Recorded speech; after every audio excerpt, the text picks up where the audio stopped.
Bienvenue à la deuxième visite du jardin de Annie. On est présentement le 17 août, donc ça fait maintenant 2 mois que j'ai fait faire la première visite de mon jardin. Donc on va recommencer exactement à la même place pour comparer les plantes d'une fois à l'autre. Là, il y a ma prunelle qui est morte. Ben, en fait, elle n'est pas morte, elle est comme rentrée en dormance. Après sa floraison, elle a juste comme décidé de dormir. Fait qu'on la voit plus vraiment, sauf les épis bruns. Et mon achillée millefeuille est toujours aussi gigantesque. Je pense qu'elle a fleuri début juillet, puis elle n'a pas arrêté depuis. Vraiment, tout en fleurs est toujours aussi énorme. Puis on se fait l'odeur, elle sent bonne, là. Ici, on a les agripomes qui ont grandi un peu. Donc c'est bien. Les thym n'ont pas beaucoup changé. Je pense pas que le terrain est tellement à leur goût ici. Peut-être pas assez d'ensoleillement. Je sais pas trop. J'ai découvert une petite camomille qui aurait germé de l'an passé, mais pas l'impression que je vais en avoir d'autres après. Ça a l'air de rien comme ça, mais je viens de faire le ménage. Pendant toute la grosse canicule, je n'ai rien fait du tout. J'ai totalement négligé mon jardin et je viens juste de faire un gros clean-up.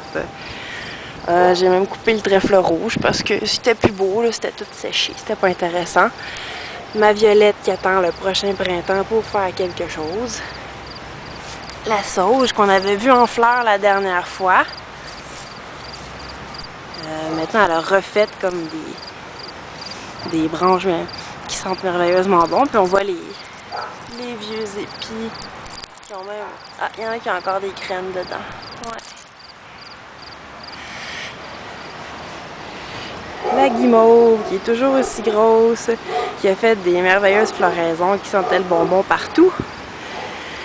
Il y a même l'alchimie qui a fait ses petites floraisons.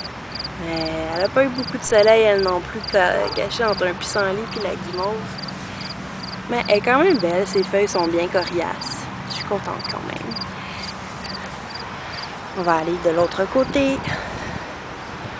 Donc, le jardin a énormément profité depuis 2 mois.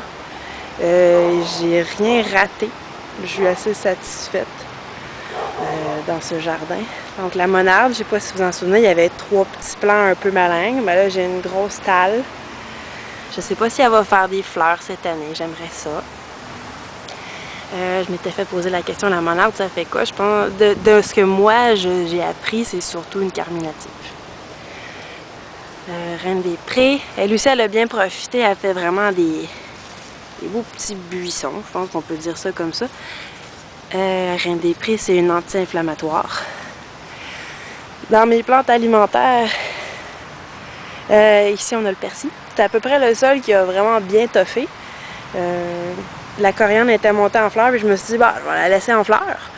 Puis quand tu la laisses monter en fleurs, ben t'as plus de coriandre. Fait que j'ai juste des graines de coriandre, c'est quand même bien, mais j'ai plus de feuilles. Fait que je check mon persil pour pas qu'il monte en fleurs. Puis je me souviens pas de l'état de la nette à la première visite. Peut-être qu'elle s'était fait déjà bouffer par la petite créature qui avait trouvé ses fleurs délicieuses, ses feuilles délicieuses. Mais là, juste des tiges, puis des graines, puis des fins de fleurs. Puis là, ici, un chat qui est pas à moi, qui me fait des câlins. Oui.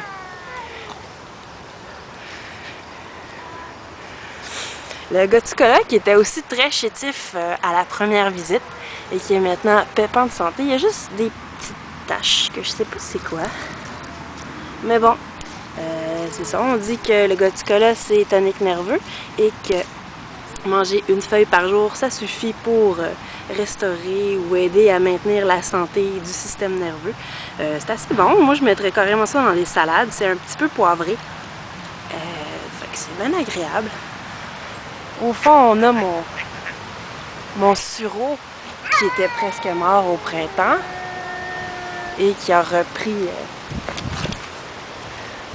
joyeusement, désolée, qui va même avoir besoin d'un petit peu de tutorage parce qu'il s'en va un peu tout croche. J'arrangerai plutôt ça au printemps prochain pour le diriger parce que là, je vais le laisser prendre de l'énergie avec ses belles branches. Le thym qui est juste en dessous a l'air de s'accommoder grandement d'être avec lui.